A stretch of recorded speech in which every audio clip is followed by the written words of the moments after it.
Selamat siang Komandan, izin melaporkan pada hari Minggu pukul 13 titik bolong-bolong waktu Indonesia bagian Barat.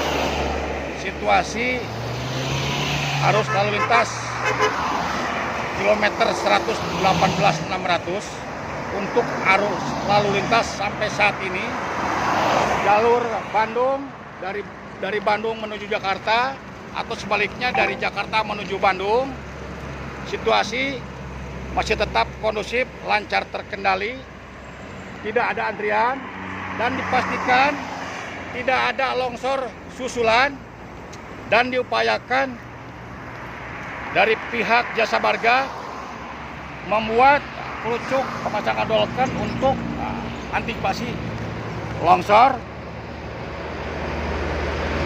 Kemudian untuk jalur sampai saat ini masih terkendali. Dikatakan sekali lagi untuk pengguna jalan yang melintas kilometer 118.600 tidak ada longsor susulan, kedua arah cukup lancar dan kondusif dan bisa dilintasi.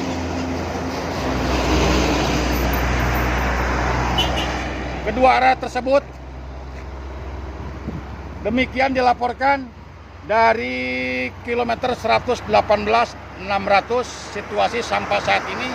Selamat siang.